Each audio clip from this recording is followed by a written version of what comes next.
My girlfriend screamed, "God, you're suffocating me."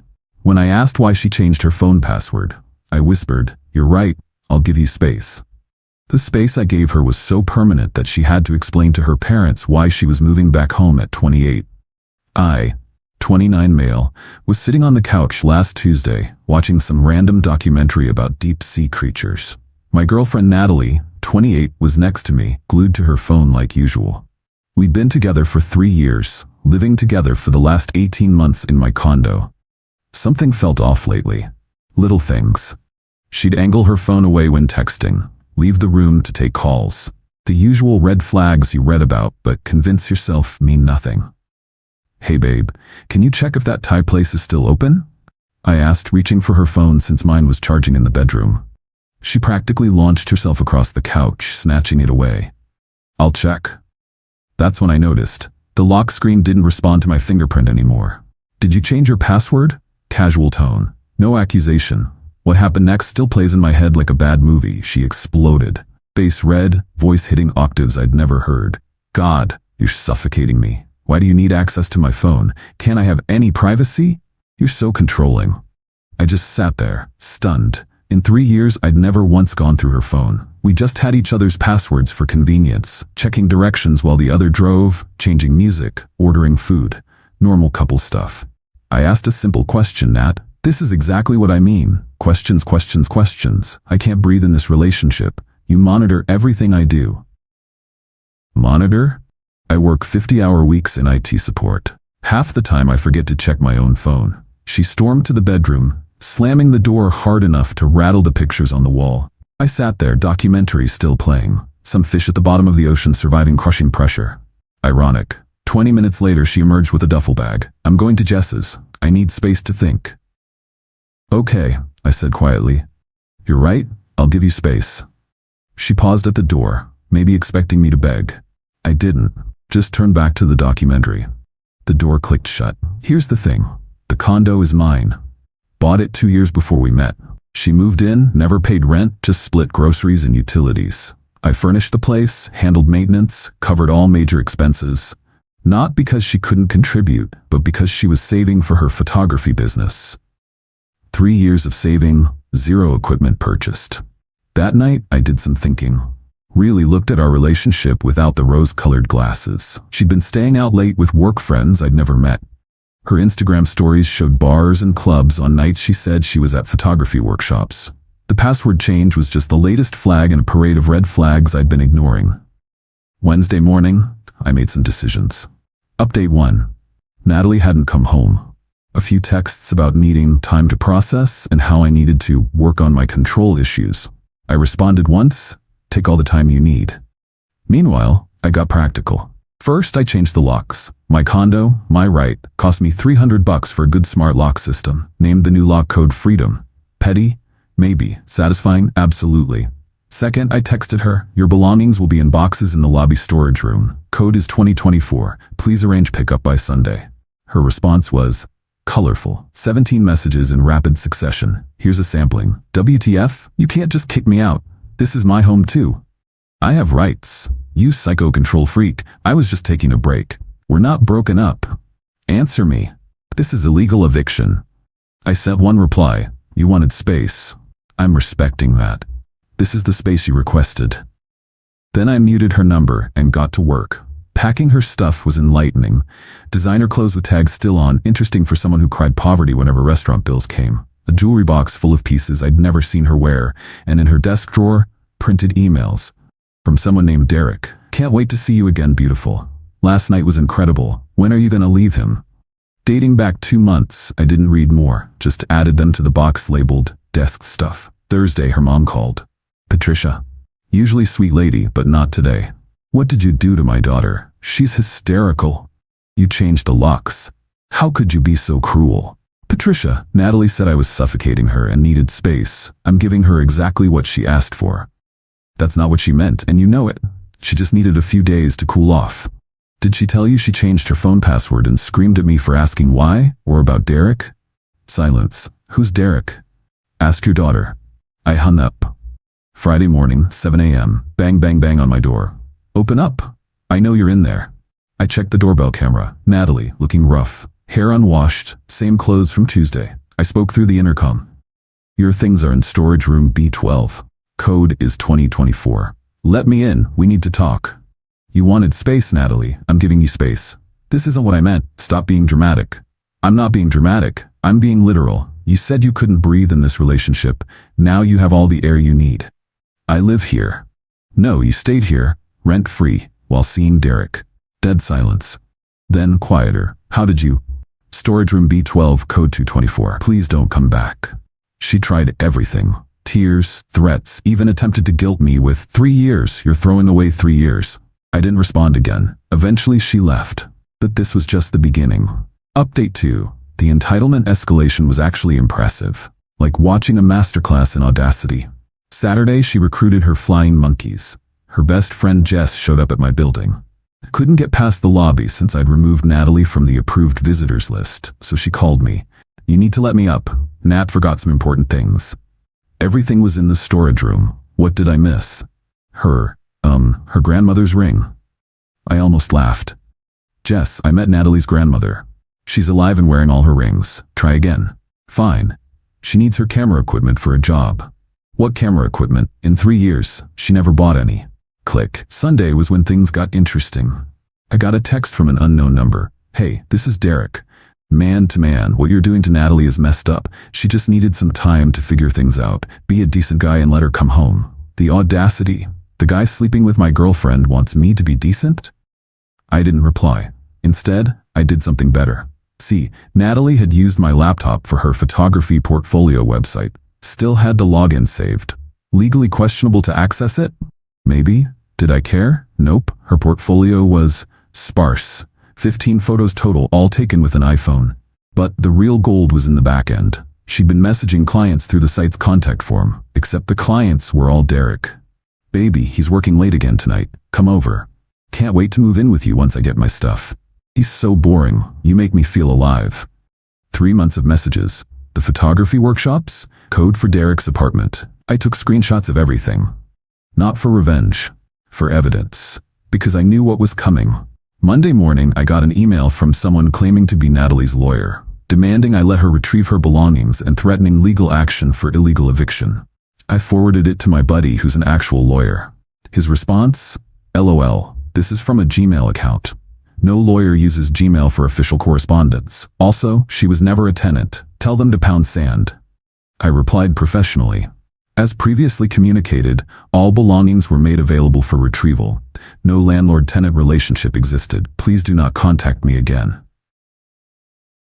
Tuesday brought new tactics. Natalie posted on social media. We'd unfollowed each other, but mutual friends kept me informed.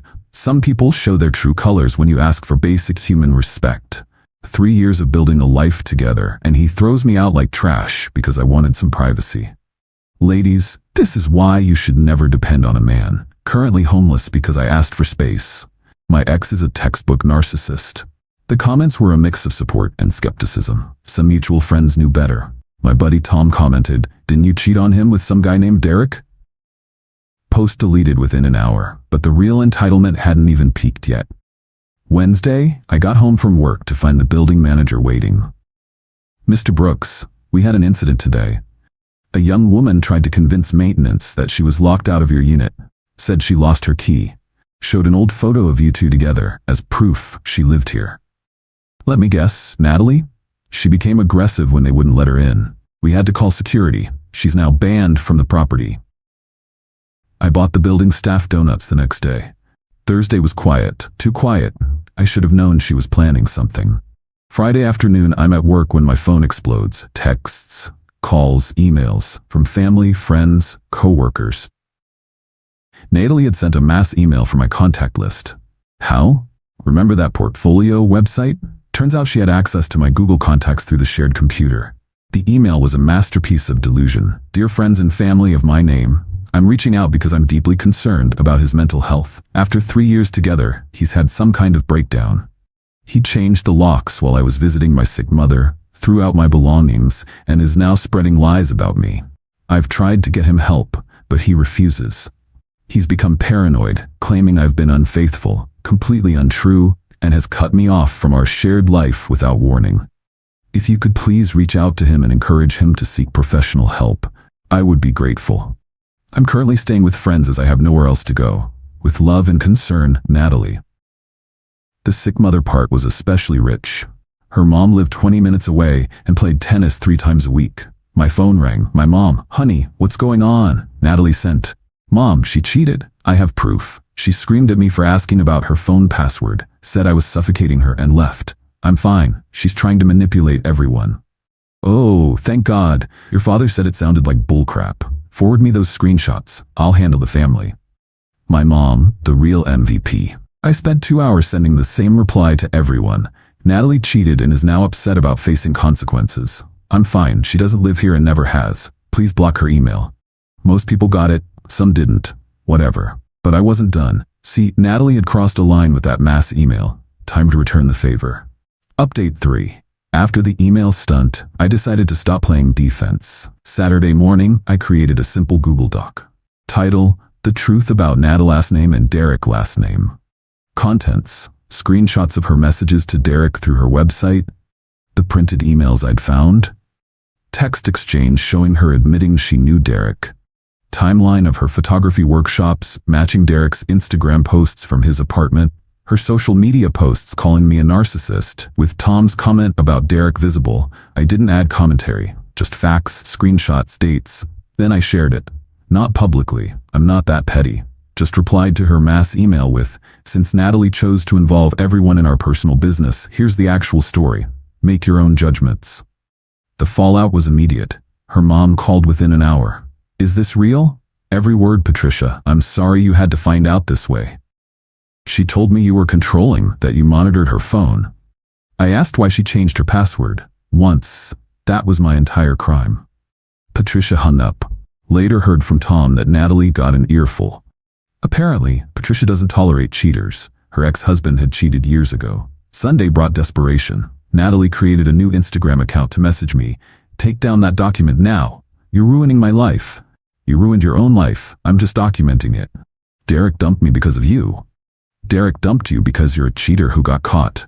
"I have nothing now. No home, no boyfriend, nothing. Sounds like you have all the space you wanted. I'll sue you for defamation. Truth is an absolute defense. Google it." She sent 23 more messages. I didn't read them. Monday was beautiful. Natalie's dad reached out. Richard had always been quiet during family dinners, letting Patricia do the talking. Not today. "Son, I want to apologize. Patricia showed me everything. We didn't raise her to act like this." "It's not your fault, Richard. We've been enabling her.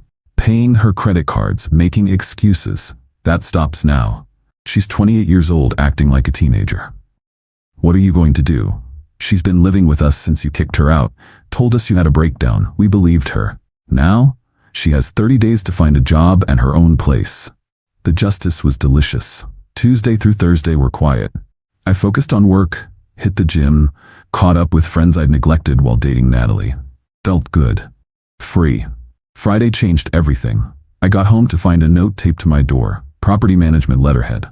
"Mr. Brooks, a Miss Natalie last name attempted to access your unit today with what appeared to be a locksmith. Security intervened, police were called, full report attached. She is now officially trespassed from the property. Any further attempts will result in arrest." Management. The attached report was wild. She'd convinced some sketchy locksmith that she was locked out of her apartment. When security confronted them, she doubled down, claiming I was her abusive ex who illegally evicted her. Security called the police. Police asked for proof of residency. She couldn't provide any. No mail, no lease, nothing. Because she'd never officially lived there. The locksmith bolted. Natalie tried to talk her way out of it. When police ran her name, they found the trespass warning from last week. She got arrested. Actually arrested for criminal trespass. I found out the full story from Tom, who heard from Jess, who was apparently done with Natalie's drama. Natalie spent 6 hours in jail before her parents bailed her out. Richard refused to come. Patricia had to do it alone. The conditions of her release? Stay away from my building and have no contact with me. You'd think that would be the end. You'd be wrong. Final update. The extinction burst, as Reddit would call it, though I said I wouldn't use that term, it fits too perfectly, was spectacular. Week 3 started with Natalie trying to get her photography business off the ground. She created a Facebook page, Instagram business account, the works, posted constantly about new beginnings and rising from the ashes of toxic relationships. Problem? She had no equipment, no portfolio beyond those iPhone shots, and no actual clients. But she did have audacity. She messaged everyone on my friends list offering discounted photo sessions because she was rebuilding after financial abuse.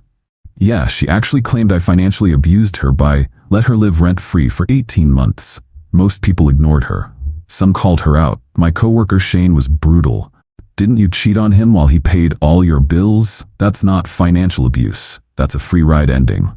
She blocked him and made a post about toxic masculinity. By Thursday, her parents had enough. Richard called me. Ryan, I'm sorry to bother you, but has Natalie tried contacting you? Not directly. She's banned from my building and there's a no contact order. Good, keep it that way. We gave her an ultimatum, get a job or get out. She chose to get out. Where did she go? Derek took her back. Temporarily, he says. We'll see how long that lasts. It lasted exactly 4 days. Monday morning, Jess texted me. We'd maintained a weird friendship through all this. She'd realized Natalie had been lying to her too. OMG, Nat just showed up at my apartment with all her stuff. Derek kicked her out. What happened? She moved in Thursday. By Sunday, he was done. Apparently she demanded he add her to his lease, give her a credit card, and buy her a $3,000 camera. When he said no, she called him controlling. The irony. So she's with you now? Hell no. I told her I wasn't running a halfway house for cheaters. She's in a motel. The motel saga deserved its own post. Natalie, now truly desperate, started a GoFundMe. Help a domestic abuse survivor get back on her feet. Goal, $10,000. The description was a work of fiction. According to her, I'd isolated her from friends and family, controlled her finances, and thrown her out when she stood up for herself. She needed money for security deposit on an apartment, a car. Apparently I'd stolen hers. We never shared a car. Photography equipment for her business. Therapy for her trauma. She raised $127. Someone donated $100 with the comment for therapy. You need it. The other $27 came from her aunt who probably didn't read the description. When the GoFundMe flopped, she went nuclear. She created a TikTok. The video? Her crying in her motel room, claiming she was homeless because she asked for privacy in her relationship. It went semi-viral, 50K views, mostly people calling out the obvious lies in her story. Best comment, girl, you're not homeless from asking for privacy. You're homeless from asking for privacy while getting your back blown out by Derek. There's a difference. But the absolute peak entitlement came Wednesday night. My doorbell camera alerted me to movement. 11:47 p.m. There she was, Natalie, standing at my building's entrance, just standing there, staring at the door. Security was already on it, watching from inside. She didn't try to enter, just stood there for 20 minutes. Then she started talking, to the door.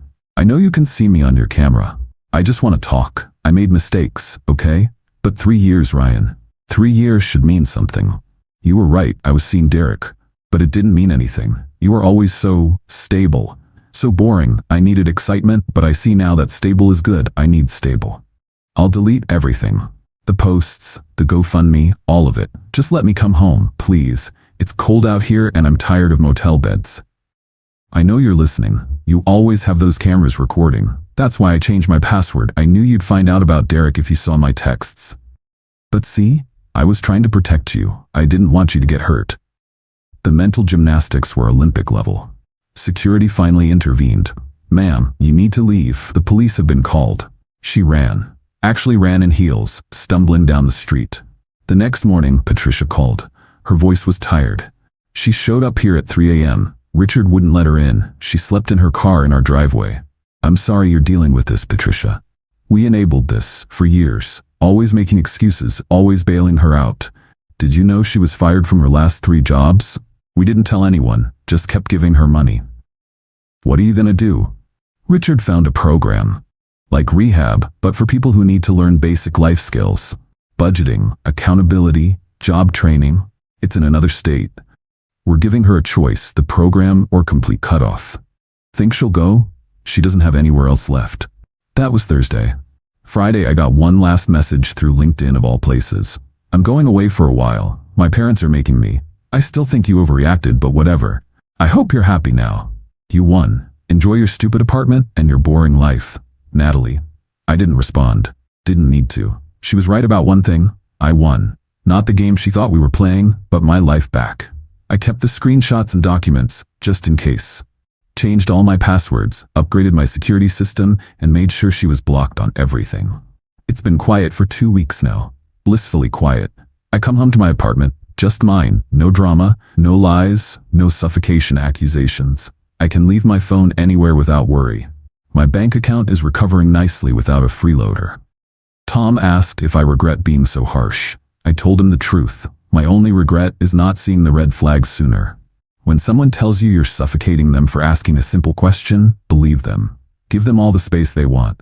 Sometimes the best revenge isn't elaborate. It's just stepping back and letting someone face the natural consequences of their choices. Natalie wanted space. She got an entire universe of it. Her parents sent me a Christmas card last week. Inside, Patricia wrote, "She's in the program. Actually working. Still blames everyone else but baby steps. Thank you for finally holding her accountable. Maybe she'll grow up before she's 30. Maybe, maybe not. Either way, not my problem anymore. The apartment's never felt bigger.